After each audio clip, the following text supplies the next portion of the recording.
رکھے, تمہاری نسل میں برکت عطا کرے. اور اس کے بعد فرمایا جب تک شوہر ناراض رہتا ہے اللہ کے معصوم فرشتے عورت پہ لعنت کرتے ہیں. فاطمہ کبھی شوہر کو ناراض نہ کرنا ورنہ قیامت کے دن تم اس سے ملاقات نہیں کر سکتی. میرے رسول نے بیٹی کو یہ کہہ کر قیامت تک کی بیٹیوں کو تعلیم دی اور ماں باپ کو یہ پیغام دیا, اگر بیٹی کسی غلط فہمی کی وجہ سے شوہر سے ناراض ہو کر آئے اس کو شے مت دیا کرو, گھر میں بٹھانے کی بات مت کیا کرو. نبی پاک صلی اللہ علیہ وسلم کی بیٹی کا گھر کا حال سنا دیا کرو. ایک ایک مہینے تک گھر میں چولہا نہیں جلتا. فاطمہ الزہرا کی زبان پہ شکایت نہیں. آج بیٹیاں ماں باپ کے پاس یہ شکایت لے کر آتی ہے, فلاں کا شوہر تو پارکوں میں لے جاتا ہے, میرا شوہر نہیں لے جاتا. فلاں کا شوہر تو فلموں میں لے جاتا ہے, میرا شوہر نہیں لے جاتا. فلاں کے یہاں تو ہر ولیمے میں نیا جوڑا بنتا ہے, میرا شوہر نہیں بناتا. او نادانو, پھر ماں باپ کو طیش آتا ہے, مائیں شے دیتی ہے. باپ کہتا ہے بیٹی تیرا باپ فقیر تھوڑی ہے, بیٹھ. پھر اسے مزہ چکھائیں گے, کوٹ کا زینہ چڑھوائیں گے اور اتنا کیس کریں گے اور وہ کریں گے, ایسا حیران کریں گے کہ اس کا تیل نکل جائے گا. واہ رے باپ, تو نے باپ بننے کا بڑا اچھا حق ادا کیا. واہ رے ظالم ماں, تو نے ماں ہونے کا بڑا اچھا حق ادا کیا. سنو, شریفوں کی شان نہیں کہ وہ کوٹ تک جائے. ارے مسلمان کی بیٹی وہ ہے جو نماز کے لیے مسجد نہیں جاتی تو اپنے حق کے لیے کوٹ میں کیا جائے گی. ہماری بیٹیاں کوٹ میں جا کر اپنے حق کا بھیک نہیں مانگتی. ہماری بیٹیاں وہ ہے مرد مسجد میں جا کر اللہ کی بارگاہ میں بھیک مانگتے ہیں, لیکن بیٹیاں وہ شان رکھتی ہے اللہ ان کے لیے بھیک ان کے گھروں میں اتار دیتا ہے. جب ہماری بیٹی مسجد میں نہیں جاتی, ہماری بیٹی کوٹ میں کیوں جائے گی؟ ہماری بیٹی کوٹ تک کیوں جائے گی؟ وکیلوں کے دھکے کھانے, پولیس کے ہاتھ میں ہاتھ دینے, ہاتھوں میں ہتھکڑیاں ڈالنے, برقع پہن کر اسلام کو رسوا کرنے. کہاں ہو تم لوگ, کہاں ہو؟ اگر بالفرض شوہر سے نہیں بنتی طلاق کی نوبت بھی آتی ہے, کھوٹی کا دعویٰ کرتے ہو. ارے تمہیں شرم آنی چاہیے. جس شوہر نے پیر کی جوتی سمجھ کر تمہاری بیٹی کو نکال کے پھینک دیا, تم اس کے پاس بھیک مانگ رہے ہو کھوٹی کا؟ نہیں, ہم یہ نہیں کر سکتے. اسلام غیرت کا مذہب ہے, اسلام با غیرتوں کا مذہب ہے.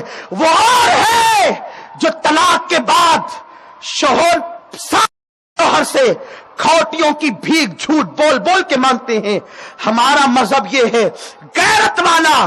جس شوہر نے طلاق دے دیا, پیر کی جوتی سمجھ کے اتار دیا, اب ہماری بیٹی اس کے ٹکڑوں پہ نہیں پلے گی, اس کا باپ پرورش کرے گا, اس کی ماں پرورش کرے گی, اس کے بھائی پرورش کریں گے. اور سنو, طلاق کے بعد بیٹیوں کا ذہن بنتا ہے کہ اب مجھے دوسری شادی نہیں کرنا, اور اگر کوئی کر لے عورتیں بات کرتے دیکھا دوسرا شوہر شریف ہوتی تو دوسرا کیوں کرتی. جہالت مت کرو, تم شرافت کی بات کرتے ہو. میرے نبی کی بیٹیوں سے زیادہ شریف کون؟ شرافت کو شرافت جن کے قدموں سے ملتی ہے, جن کے گھر میں فرشتے اجازت کے بغیر نہیں آتے. میرے نبی کی 2 بیٹیوں کو طلاق دیا گیا. ابو لہب کے 2 بیٹوں کے نکاح میں میرے رسول کی 2 بیٹیاں تھیں, حضرت سیدہ رقیہ سلام اللہ علیہا الف الف مرہ فی کل لمحہ, اور سیدہ ام کلثوم. یہ دونوں بیٹیاں ابو لہب کے بیٹوں کے نکاح میں تھی. اسلام کی آمد سے قبل میرے سرکار نے ابو لہب جو حضور کا چچا تھا, یعنی اپنے چچا زاد بھائی کے ساتھ اپنی بیٹیوں کو دیا تھا, ایک کے ساتھ ایک, دوسرے کے ساتھ ایک. اس طرح سے 2 بیٹیاں تھیں. میرے آقا نے جب اعلان نبوت کیا تو مکے کے ظالموں نے بہکایا, ابو لہب محمد کسی سے رکتے نہیں, ایک کام کرو ان کی بیٹیوں کو طلاق دے دیا جائے.